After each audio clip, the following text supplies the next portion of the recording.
Hello everyone, welcome to Edugan Learn Academy. Today we are going to learn Chapter 7 of Geography, Class 10th, Lifeline of National Economy. This is our part 4. So, today we are going to discuss about major seaports in India. तो जैसा कि हमें पता है कि India एक peninsular reason में है, मीन्स जो इसके साउदर्न पार्ट है वो तीनों साइड से ओशन बॉडीज से कवर है। वेस्टर्न साइड अरेबियन सी से कवर है, साउदर्न साइड इंडियन ओशन से एंड ईस्टर्न साइड जो है बे ऑफ बंगाल। इसके कारण हमने जो सी रूट्स का यूज़ करते हुए हमें किसी भी कंट्री के साथ ट्रेड कर सकते हैं। तो जो ट्रेड है मेंटेन करने के लिए हमें कुछ पोर्ट्स की डेवलपमेंट करना पड़ेगा ताकि हम किसी और कंट्रीज के साथ ट्रेड कर सके। तो पोर्ट होते क्या हैं? पोर्ट एक ऐसे प्लेस है जहाँ पर जो शिप्स है वो आके अपने सामान को लोड करते हैं एंड वो दूसरे जो डिजायर डेस्टिनेशन है वहां पे जाके उसका अनलोडिंग करते हैं। किसका? कार्गोस का। कार्गो क्या होते हैं? ये सारे जो गुड्स को एक प्लेस से दूसरे प्लेस पे ट्रेवल करवा रहे हैं, ये है कार्गो, जो गुड्स हैं। एंड वो इंपोर्ट एंड एक्सपोर्ट में हेल्प करते हैं किसी भी एक कंट्रीज के का दूसरे कंट्रीज के साथ। ये कुछ मेजर पोर्ट्स हैं इंडिया के जो इंडिया के मैप पे लोकेटेड है। इसे हम देखेंगे, पहले इसके बारे में डिटेल में कवर कर लेते हैं। तो जैसा कि हमें पता है कि जो इंडिया का साउदर्न साइड है वो पेनिसुलर रीजन है। तो जो कोस्ट लाइन की लेंथ है वो है 7516 किलोमीटर, जो कि बहुत लॉन्ग है। इसके कारण हमने बहुत सारे पोर्ट फैसिलिटीज़ को डेवलप किया है। तो उनमें कुछ 12 मेजर पोर्ट्स हैं जो सेंट्रल गवर्नमेंट के अंडर आते हैं। इनके जो भी मेंटेनेंस है या मैनेजमेंट है या कंस्ट्रक्शन है वो सेंट्रल गवर्नमेंट की रिस्पॉन्सिबिलिटी होंगी। एंड 181 माइनर पोर्ट्स है। माइनर पोर्ट्स जिस भी स्टेट में होंगे उस स्टेट के गवर्नमेंट का रिस्पॉन्सिबिलिटी होंगे उस पोर्ट को डेवलप करना, उस पोर्ट के मेंटेनेंस करना या मैनेजमेंट करना। तो पोर्ट क्या होते हैं? पोर्ट अभी बताया मैंने कि वो ऐसे प्लेस हैं जो जो प्रोवाइड करते हैं शिप को एक प्लेस जहाँ से वो लोड कर सके सामान को और दूसरी जगह अनलोड कर सके। तो जो पोर्ट्स हैं वो क्या करते हैं? वो एक कंट्री से दूसरे कंट्रीज में ट्रेड करने में हेल्प करते हैं।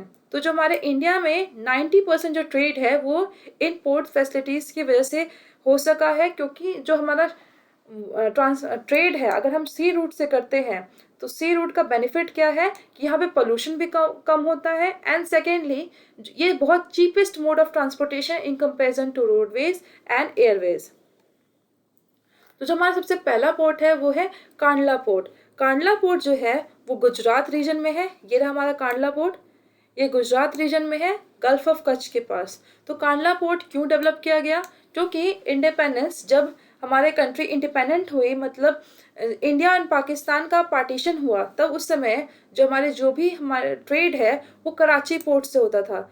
अब कराची पोर्ट जो है वो पाकिस्तान में चला गया पार्टीशन के बाद। तो उसकी वजह से हमें अपने इंडिया में भी एक पोर्ट डेवलप करना पड़ा ताकि हम फॉरेन कंट्रीज़ के साथ ट्रेड कर सकें एंड वहाँ से हमें जो भी सामान चाहिए, जैसे कि हो गया क्रूड ऑयल अरेबियन कंट्रीज से, वो हम इंडिया में इंपोर्ट कर सके। तो इसलिए कांडला पोर्ट को डेवलप किया गया। जो कांडला पोर्ट है वो एक टाइडल पोर्ट है। टाइडल पोर्ट का मतलब क्या है कि जब भी टाइड्स आएंगे तो जो शिप है उसको इनिशियल एनर्जी मिलेगा ताकि वहाँ से वो स्टार्ट हो सके एंड फिर वो अपना जर्नी स्टार्ट करता है। तो एक टाइडल पोर्ट है एंड इसका सेकेंड नेम क्या है? Deendayal port. And Kandla port से हम क्या करते हैं? क्रूड ऑयल को अपने इंडिया में इंपोर्ट करते हैं एंड एक्सपोर्ट क्या करते हैं? जो भी वहाँ पे ग्रो होता है गुजरात में, जैसे कि कॉटन, फूड ग्रेन्स हो गए या फिर सॉल्ट। देन नेक्स्ट है मुंबई पोर्ट। मुंबई पोर्ट सबसे पुराना पोर्ट है। ये ब्रिटिशर्स के टाइम डेवलप हुआ था एंड ये सबसे लार्जेस्ट भी है। तो जब ये ब्रिटिशर्स के टाइम था तो इसका मेजर काम क्या था कि इंडिया से जो भी रॉ मटेरियल है वो ब्रिटेन तक पहुंचाना। तो उस समय जो भी रॉ मटेरियल जैसे कि कॉटन हो गया या फिर और अदर, जैसे कि उस समय जो भी रॉ मटेरियल थे उन सभी को ट्रांसपोर्ट करने के लिए हम मुंबई पोर्ट का यूज़ करते थे ब्रिटिशर्स। अब जो है हम मुंबई पोर्ट का यूज़ करते हैं एक्सपोर्ट करने के लिए cotton, electrical goods, machineries and vehicles. And import क्या करते हैं? Fertilisers, chemicals and petroleum products को इंडिया में इंपोर्ट करते हैं। जो भी 1/5 ऑफ द ट्रेड है इंडिया का वो मुंबई पोर्ट के थ्रू ही होता है। तो मुंबई पोर्ट सबसे मेजर पोर्ट है एंड लार्जेस्ट वन भी है। फिर है जवाहरलाल नेहरू पोर्ट। जवाहरलाल नेहरू पोर्ट भी मुंबई में ही है, मतलब महाराष्ट्र में भी है। ये 14 किलोमीटर मुंबई पोर्ट से दूर है। इसकी लोकेशन देख लेते हैं इंडिया के मैप पे। सिर्फ और सिर्फ 14 किलोमीटर दूर ही इसलिए बनाया गया ताकि मुंबई पोर्ट पे जो प्रेशर था गुड्स को ट्रांसपोर्ट करने का, वो प्रेशर को हम कम कर सके एंड इसलिए यहाँ पे जवाहरलाल नेहरू पोर्ट को डेवलप किया गया। ये भी एक लार्जेस्ट कंटेनर पोर्ट है इंडिया में, जो कि 55% जो कार्गो का ट्रांसपोर्टेशन है उसमें हेल्प करता है। देन बात करते हैं Marmagao port and new Mangalore port. ये दोनों पोर्ट का मेजर काम क्या है? आयरन का एक्सपोर्ट करना अदर कंट्रीज में, अदर फॉरेन कंट्रीज में।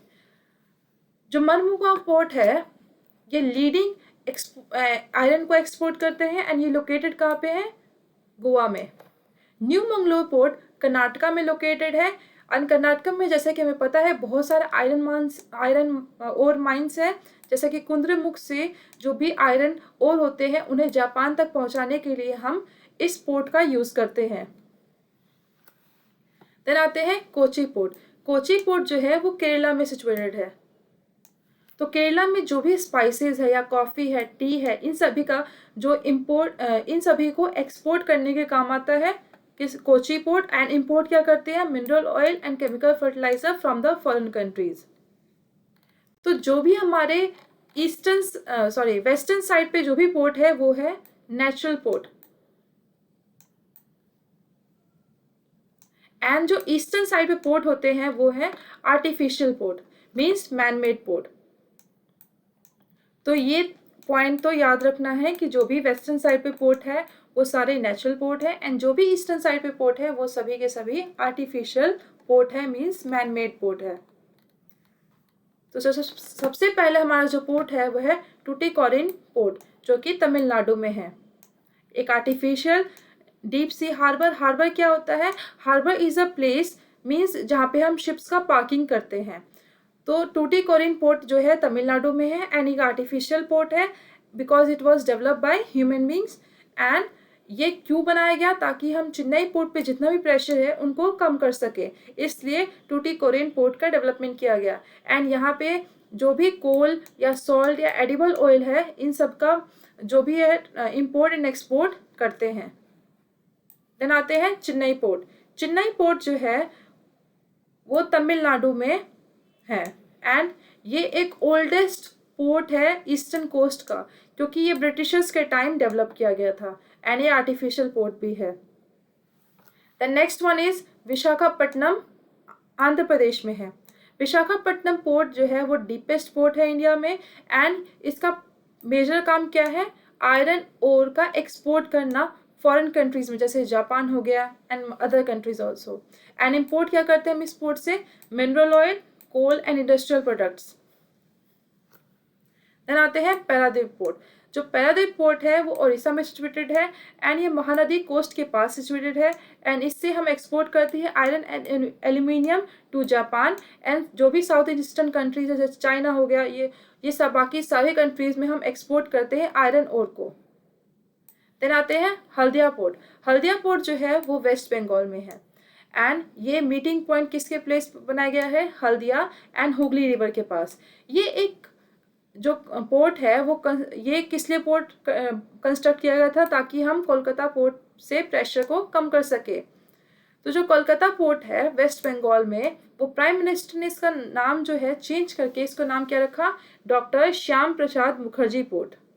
एंड ये एक इकलौता रिवरिन पोर्ट है। रिवरिन पोर्ट वो पोर्ट होते हैं जो डायरेक्टली सी से कनेक्ट ना होके दूसरे रिवर से कनेक्ट होते हैं एंड वो रिवर फिर सी से कनेक्टेड होता है। तो ऐसे पोर्ट को हम कहते हैं रिवरिन पोर्ट। तो चलिए हम मैप के थ्रू भी देख लेते हैं। तो सबसे पहला पोर्ट है कांडला पोर्ट, जो कि गुजरात में है एंड कांडला पोर्ट गुजरात में, इसका सेकंड नाम क्या है? दीन दयाल उपाध्याय पोर्ट।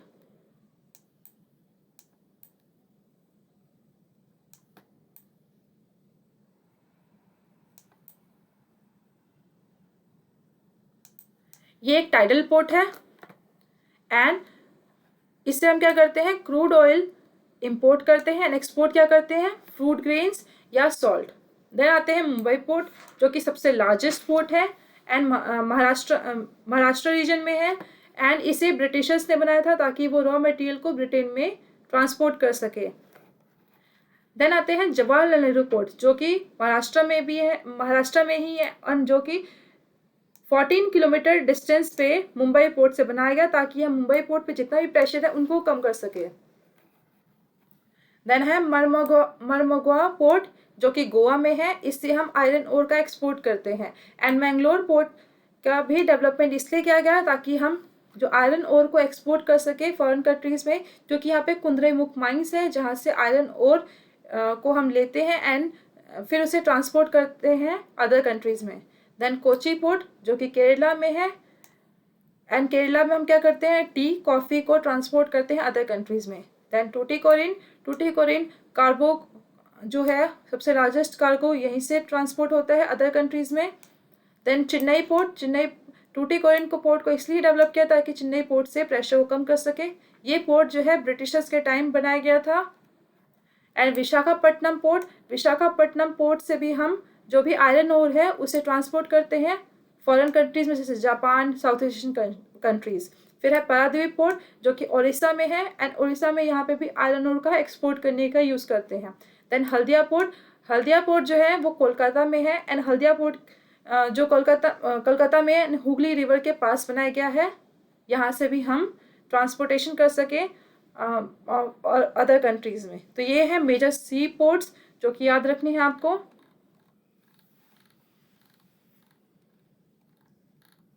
देन आते हैं एयरवेज का यूज़ हम जब करते हैं जब हम जहाँ पे हमें कोई भी फैसिलिटीज़ अवेलेबल नहीं होती है, और हम ये कह सकते हैं जब हमें कोई भी सामान fastest and most comfortable route ये है एयरवेज के थ्रू। फास्टेस्ट इसलिए क्योंकि अगर हमें कोई सामान को लोड करने के लिए 2 डेज़ का टाइम लग रहा है, तो अगर हम एयरवेज का यूज़ करें तो 2 आवर्स का टाइम लगेगा। मोस्ट कंफर्टेबल है एंड प्रेस्टिजियस मोड है। प्रेस्टिजियस मोड इसलिए क्योंकि सभी लोग अफोर्ड नहीं कर सकते हैं इस मोड का, जो कॉमन पीपल है वो भी अफोर्ड नहीं कर सकते एयरवेज का, क्योंकि इसका जो फेयर है, जो इसके टिकट प्राइस है वो बहुत कॉस्टली होता है। इसके क्या एडवांटेज हैं जिसकी वजह से हम एयरवेज का यूज़ करते हैं अदर मीन्स ऑफ ट्रांसपोर्टेशन के, जैसे कि रोडवेज हो गया, रेलवेज हो गया। तो एयरवेज का हम यूज़ वहाँ कर सकते हैं जहाँ पे डिफ़िकल्ट टेरेन्स है, जैसे कि हाई माउंटेन्स है। हाई माउंटेन्स में ना ही ऐसी फैसिलिटी अवेलेबल है कि हम वहाँ पे रेलवे ट्रैक्स बना सकें, ना ही ऐसी फैसिलिटी है कि हम रोडवेज बना सकते हैं। उस सिचुएशन में हम एयरवेज का यूज़ करेंगे, क्योंकि एयरवेज एज अ हर्डल काम नहीं करेगी इन माउंटेन्स वगैरह के लिए। एंड डेजर्ट एरिया में भी या डेंस फॉरेस्ट में भी या लॉन्ग ओशनिक रूट्स है जहाँ पे कोई और रूट को डेवलप कर पाना मुश्किल है, वहाँ पे हम एयरवेज का यूज़ करते हैं। तो एयरवेज जो है इंडिया में नेशनलाइज हुई थी 1953 में। जो एयरवेज है वो कॉमन पीपल के लिए एक्सेसिबल नहीं था, क्योंकि इसका जो कॉस्ट है, प्राइस है टिकट्स के, वो बहुत ज़्यादा कॉस्टली थे। तो इसे बनाने के लिए गवर्नमेंट ने काफ़ी सारे स्कीम स्टार्ट किए गए। उन्हीं स्कीम्स के तहत एक स्कीम आया था उड़ान स्कीम। उड़ान स्कीम का फुल फॉर्म क्या है, उड़े देश का आम नागरिक। तो उड़ान स्कीम के तहत जो कॉस्ट है, प्राइस है, वो कम किया गया ताकि जो है कॉमन पीपल अफोर्ड कर सके। और भी बहुत सारे स्कीम स्टार्ट किए गए ताकि हम एयरवेज का कॉमन पीपल भी यूज़ कर सके, जैसे कि रिच पीपल करते हैं। देन कुछ मेजर इंटरनेशनल एयरपोर्ट्स है। जो एयरपोर्ट्स है उसमें 4 कैटेगरीज है। सबसे पहला है डोमेस्टिक एयरपोर्ट्स, जो विद इन द कंट्री होता है। देन इंटरनेशनल एयरपोर्ट, जो विद इन द कंट्रीज के as well as outside the countries भी होते हैं। Then custom airports, and last one होते हैं फ्यूचर, जिन्हें डेवलप किया जाएगा ताकि प्रेशर जो है अदर एयरपोर्ट्स पे उनको कम कर सके। तो हम सिर्फ और सिर्फ इंटरनेशनल एयरपोर्ट्स को ही कवर करेंगे। तो सबसे पहला है अमृतसर में राजा संसी एयरपोर्ट। देन है इंदिरा गांधी इंटरनेशनल एयरपोर्ट, जो कि दिल्ली में है। ये एयरपोर्ट जो है सबसे बिगेस्ट एयरपोर्ट है, एंड ये एयरपोर्ट रैंक 1 है इन टर्म्स ऑफ पैसेंजर। सबसे ज़्यादा पैसेंजर जो है ट्रैवल करते हैं इस एयरपोर्ट के through, Indira Gandhi international airport. Then next है मुंबई एयरपोर्ट। मुंबई एयरपोर्ट का नाम क्या है? छत्रपति शिवाजी एयरपोर्ट, जो कि जिसका हम ये भी कह सकते हैं कि ये जो है डोमेस्टिक एयरपोर्ट्स को हैंडल करता है एंड इसे सेंटा क्रॉस भी बोलते हैं। एंड ये बेस्ट है इंफ्रास्ट्रक्चर में, और सभी एयरपोर्ट्स के मुकाबले सबसे अच्छा इंफ्रास्ट्रक्चर छत्रपति शिवाजी एयरपोर्ट का है। देन कोलकाता में है नेताजी सुभाष चंद्र बोस एयरपोर्ट, जिसे हम दमदम एयरपोर्ट के नाम से भी जानते हैं, एंड बाद में इसका नाम चेंज करके नेताजी सुभाष चंद्र बोस एयरपोर्ट रखा गया। देन नेक्स्ट है हैदराबाद में Rajiv Gandhi airport, and last one Chennai में मेनमबक्कम एयरपोर्ट। ये एयरपोर्ट जो है कार्गोज के लिए ज़्यादा यूज़ किया जाता है, ताकि हम सामान को इंपोर्ट या एक्सपोर्ट कर सके एक कंट्री से दूसरे कंट्रीज तक। Thanks for watching this lesson. अगर आपको ये लेसन पसंद आया हो तो आप इस चैनल को सब्सक्राइब कर सकें, ताकि आपको आगे के जितने भी लेसन हैं उन सभी को देख सकें। एंड बेल आइकन को भी प्रेस कीजिएगा और लाइक बटन पे भी प्रेस कर दीजिएगा अगर आपको ये वीडियो अच्छी लगी हो। Keep watching.